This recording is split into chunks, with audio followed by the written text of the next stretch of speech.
오늘 우리가 계속 보고 있는 이 다니엘서의 내용을 묵상하는 것이 쉽지 않습니다. 왜냐하면 지금 다니엘은 앞으로 일어날 일들에 대해서 다니엘의 기준에서 앞으로 일어날 일들에 대해서 환상을 보며 예언하고 있는데요. 그리고 또 그 일들이 실제로 일어난 역사로 역사적인 내용들이 또 예언이 된 것입니다.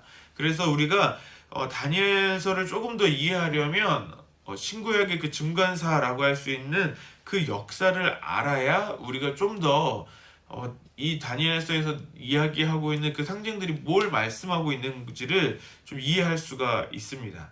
우리가 지난 시간에 다니엘이 보았던 환상 중에 염소의 한 뿔이 자라서 그 뿔이 꺾여서 네 가지의 뿔로 다시 자라나는 그런 것을 보았습니다. 즉, 네 개의 왕조가 헬라 시대에 일어나는 것을 말하는데요. 그래서 어제에 이어서 오늘 본문의 내용은 그 네 개의 왕조, 그 네 개의 민족 중에 북방 왕국 시리아의 셀류크스 왕조와 그리고 남방 왕국 애굽의 톨레미 왕조 사이에 일어난 일들에 대한 예언입니다. 그래서 본문에서 남방 왕, 북방 왕 이런 표현이 때문에 우리가 좀 더 역사적으로 접근을 할 수 있습니다. 그래서 그 역사적인 이해를 가지고 봐야 조금 더 말씀을 쉽게 볼 수 있습니다. 그래서 우리 20절 말씀 같이 보겠습니다. 그 왕위를 이을 자가 압제자를 그 나라의 아름다운 곳으로 두루 다니게 할 것이나 그는 분노함이나 싸움이 없이 몇 날이 못되어 망할 것이요. 19절까지 나왔던 북방왕은 안티오쿠스 3세를 말합니다. 그가 죽은 뒤에 그의 아들인 셀류쿠스 4세 필로파토르가 왕이 됩니다. 그는 왕이 되었지만 아버지의 그 전쟁 배상금, 아버지가 일으킨 그 전쟁에 대한 그 전쟁 배상금을 로마에 내야 하는 부담을 안게 되었습니다. 그래서 그는 백성들에게 그 세금, 그 전쟁 부담금을 내기 위해서 과중한 세금을 거둬야만 했던 것입니다. 그래서 압제자, 우리 본문에서 말하고 있는 이 압제자는요, 세금을 강제로 징수한 사람을 말합니다. 그래서 전국으로 이 압제자들을 보내서 이 강한 세금을 징수를 했다고 합니다. 그래서 그의 세금의 징수원에 그 중에 책임을 맡고 있었던 재무 대신 헬리오도르스라는 사람이 있었습니다. 그리고 그가 보기에 이 왕의 무리한 조세 정책 때문에 이 주변 사람들, 백성들 사이에서 이제 봉기가 일어날 것으로 이 사람이 보게 됩니다. 그래서 이 헬로도루스라는 사람이 몰래 왕을 암살합니다. 그래서 본문에 분노함이나 싸움 없이 몇 날이 못되어 망하게 되리라 된 것을 말하고 있는 것은 바로 이 셀루크스 4세가 곧 그 왕의 힘을 그렇게 드러내기도 전에 이제 암살당해서 어떤 전쟁이나 이런 것도 없이 그 죽었다는 것을 말하는 것입니다. 그래서 이어서 21절 내용에 비천한 사람이 속임수로 나라를 얻는다고 이야기합니다.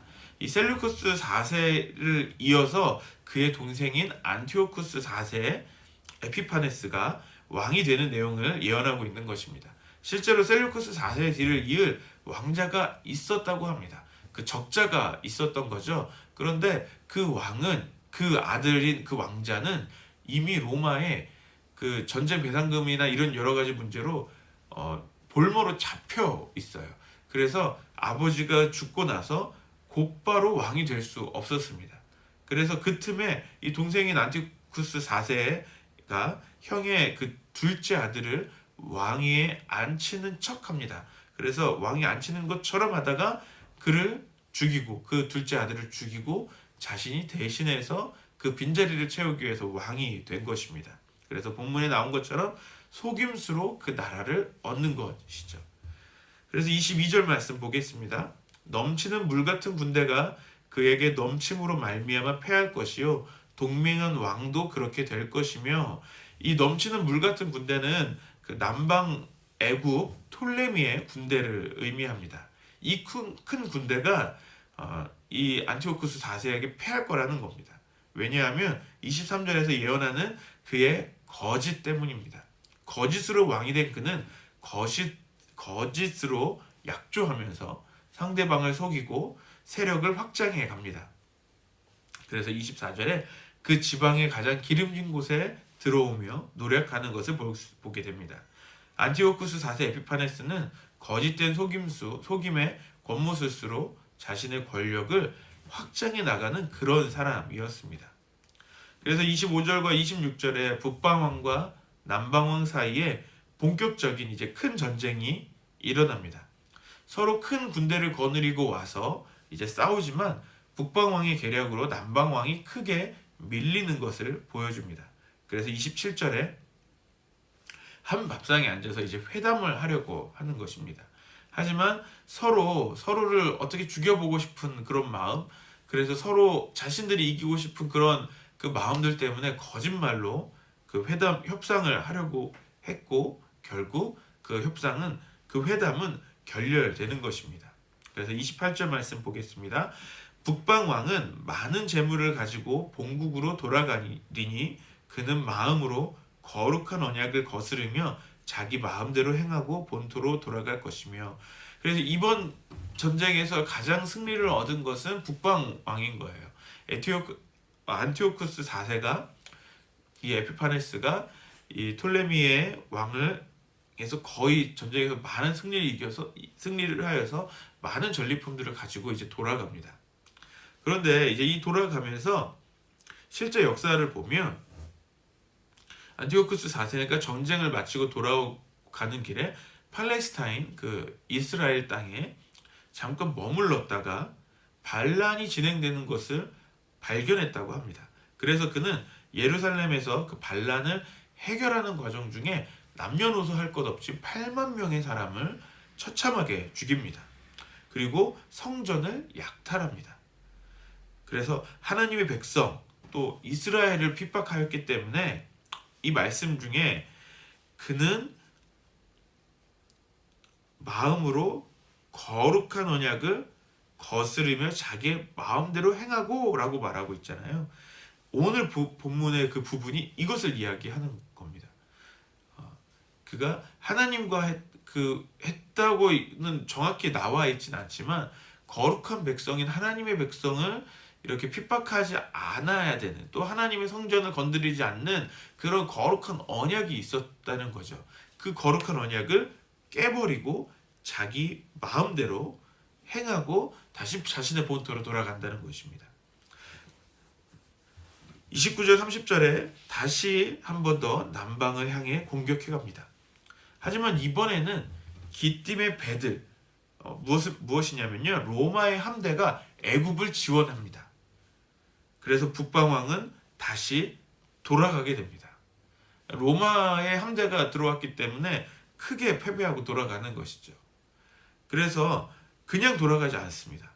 그냥 돌아가지 않고 그 분노를 어디에다 푸냐면 방금 이 두 번째 전쟁에서 예루살렘에 머물렀던 것처럼 다시 이스라엘 민족에게 가는 거예요. 그리고 그 자신이 승리하지 못한 그 로마에게 당한 그 분노를 그 이스라엘에게 풀기 시작합니다. 31절 말씀에 성소를 더럽힙니다. 제사를 폐합니다.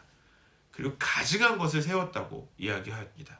실제로 안티오쿠스 4세는 예루살렘 성전에 제우스 신상을 세워서 성전을 더럽혔다고 이야기합니다. 외경인 마카비서에서는 안티오쿠스가 이 성전에 제우스 신상을 가져온 후에 성전의 이름을 제우스의 올림푸스 신전으로 이름을 바꿨다고 합니다. 그러면서 거룩한 언약을 배반하는 백성들을 살피는 것입니다. 무슨 말이냐면 북방왕이 이 예루살렘에서 그 8만 명을 죽이고 또 성전을 더럽히고 약탈하고 이럴 때 그냥 사람들을 그냥 내버려둔 게 아닌 거죠. 그 중에 함께 이 북방왕과 함께해서 똑같이 그 언약에 하나님과의 언약을 배반하게 하는 사람들을 살펴봤다는 거예요. 그 사람들에게는 뭐 예를 들면 그런 사람들은 더 도와주거나 그런 사람들은 좀 더 그 배반할 수 있게 도와주는 사람들이 있는지를 더 본 거죠. 또 그런 사람들을 뭐 돕거나 그런 사람들에게 더 뭐 예루살렘을 다스릴 수 있는 일을 준다거나 하는 그런 일들로 그 배반한 사람들을 계속해서 만들어내면서 그 사람들이 계속 배반하고 있는지 아니 다시 그 거룩한 언약으로 돌이켰는지를 살펴봤다는 것입니다. 그리고 계속해서 하나님의 백성들을 타락시켰다고 말씀하고 있습니다. 하지만 그러한 가운데서도 32절 하반절과 33절 상반절에 보면 오직 자기의 하나님을 아는 백성은 용맹을 떨치리라. 백성 중에 지혜로운 자들이 많은 사람들을 가르칠 것이라고 예언합니다. 그 언약을 배반한 상태로 있는 사람들은 안티오쿠스 4세가 계속해서 타락시킨다고 말합니다. 하지만 하나님을 아는 사람은, 아는 백성은 강하여 용맹을 떨친다고 말씀합니다. 그리고 그 백성들 가운데 지혜로운 그 사람들은 계속해서 가르칠 것이라는 겁니다. 어려운 환난의 시간이 있을 때 하나님을 향한 신앙을 지키고 있는 그런 사람들이 있다는 것입니다. 하지만 그렇게 신앙을 지키는 것이 쉽지 않습니다. 33절과 34절에 칼날과 불꽃과 사로잡힘과 약탈을 당하며 몰락합니다. 많은 사람들이 속임수로 언약을 배반하는 자들과 결합하여서, 그러니까 주변의 사람들은 그냥 언약을 배반하는 자들처럼 똑같이 그렇게 사는 거예요. 똑같이 그 믿음을 우리가 중요한 건 믿음을 지켜야 된다는 것을 우리가 중요하게 말하지만 그 타락한 사람들과 똑같이 믿음을 저버리고 사는 사람들이 많다는 겁니다. 주변의 사람들이 그렇게 믿음을 지키지 않을 때 정말 신앙을 지키는 것이 정말 어렵습니다. 형제들이 군대에 가면 이런 고백들을 많이 하죠. 필수로 종교 행사를 가야 되기 때문에 교회를 선택하기도 하지만 이게 이등병이 지나면 이제 선택이거든요. 그럴 때는 교회를 안 나오는 사람들이 많아요. 왜 그러냐면 끝까지 믿음을 지키는 것이 어려운 거예요. 분명히 신병교육 때나 이럴 때는 이제 의무적으로 종교 행사에 참석하고, 또 신병교육 때 요즘은 모르겠습니다만 제가 군대 생활할 때는 그 6주 동안 금연하거든요, 친구들이. 그럼 금연하면 끝까지 이제 6주 동안 잘 참았다가 이제 자대에 가서 열심히 금연할 거라고 막 합니다. 근데 자대 생활을 하면서 다시 담배를 입에 물고, 또 그러면서 그동안 6주 동안 열심히 교회 갔는데 이제는 선택이니까 다시 교회를 안 가려고 하는 거예요.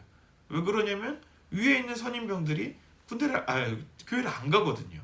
그런 사람들이 많거든요. 그러니까 그런 사람들처럼 똑같이 생활하는 겁니다. 그래서 이 군대에서 믿음을 지키는 것이 쉽다고 말하는 사람들도 있지만 어떻게 보면 더 어려운 거죠. 왜냐하면 주변에 믿지 않는 사람들이 많은 그곳에서 신앙을 지키는 것이 쉽지 않다는 겁니다.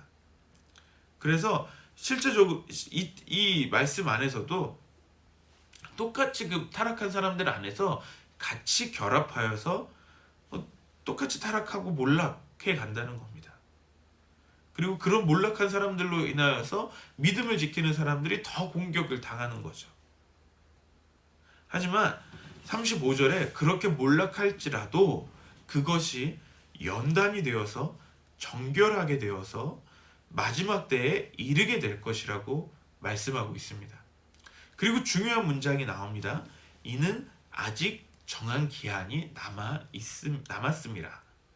어제에 이어서 우리가 알 수 있는 이것은 이 모든 것이 하나님의 계획 가운데 있다는 것입니다. 결국 모든 역사를 이끌어 가시는 분이 우리 하나님이심을 알 수 있다는 것입니다.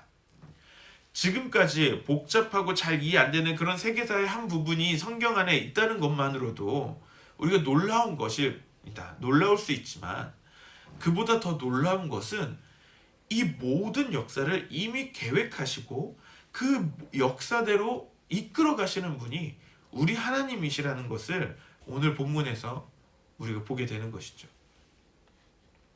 오늘도 우리는 하나님이 모든 역사를 주관하신다는 이 명백한 사실 앞에 서 있게 되었습니다. 그렇다면 오늘 본문을 통해서 우리가 알아야 하는 것은 무엇입니까? 그것은 우리가 가져야 할 태도에 대한 것입니다. 우리 눈앞에 벌어지고 있는 그런 여러 환난과 이 고난의 시간들 속에서 우리는 어떤 태도로 있어야 하는가에 대한 것입니다. 그것은 바로 하나님을 아는 백성은 강하여 용맹을 떨치는 것입니다. 하나님을 아는 강한 백성은 곧 지혜로운 자들로서 많은 사람을 가르쳐야 합니다. 무엇을 가르칠까요? 하나님을 아는 삶이 무엇인지 그의 삶으로 보여주며 그의 삶으로 또 가르치는 것입니다. 이것이 우리가 살아야 할 할 일입니다. 하나님을 아는 삶을 살고 하나님을 알리는 삶을 사는 것입니다. 이것이 곧 하나님이 정한 그때를 기다리는 우리의 삶의 태도이며 방법입니다. 우리의 강함은 하나님을 아는 것에서부터 오는 것입니다. 어린아이가 부모와 함께 놀이터에서 놀러 갔을 때 뒤에 부모님이 있으면 절대로 약해지지 않습니다. 뒤에 우리 아빠 있으니까, 우리 엄마 있으니까 전혀 기죽을 필요가 없습니다. 우리가 하나님을 아는 것도 이와 같습니다. 우리의 삶을 만드셨고 또 오늘 본문에서 보는 것처럼 모든 역사를 주관하시는 하나님을 우리가 알고 있는데, 그 하나님이 지금 나와 함께 하시는데 우리가 무엇이 두려울 수 있겠습니까? 용맹을 떨치는 것은 너무도 당연한 것입니다. 그렇다면 이것을 알아야 합니다. 이 세상을 살아가는 이 놀라운 지혜는 이것은 우리가 세상을 살아가는 놀라운 지혜인 것입니다. 이 지혜를 우리는 가르쳐야 합니다. 우리의 다음 세대에 가르쳐야 합니다. 이 진리를 모르는 사람들에게 전해야 합니다. 그것이 우리의 사명인 줄 믿습니다. 이 어려운 시대에 우리가 살아야 하는 삶은 곧 하나님을 알고 하나님을 알리는 삶인 줄 믿습니다. 그런 믿음의 삶을 살아가는 우리 사랑하는 안성열린교회 모든 성도님들이 되시기를 바랍니다. 아멘. 우리 이 시간 같이 기도하시겠습니다. 우리 이 시간 같이 기도할 때는 먼저 우리 삶이 하나님을 아는 삶이 되도록 같이 기도합시다. 그러므로 우리의 삶에 강함과 용맹을 떨칠 수 있도록 기도합시다. 많은 사람들에게 하나님을 알리는 삶, 그 지혜의 삶을 살아가는 자들이 우리가 될 수 있도록 같이 기도합시다. 계속해서 기도할 때는 우리 교회를 위해서 같이 기도합시다.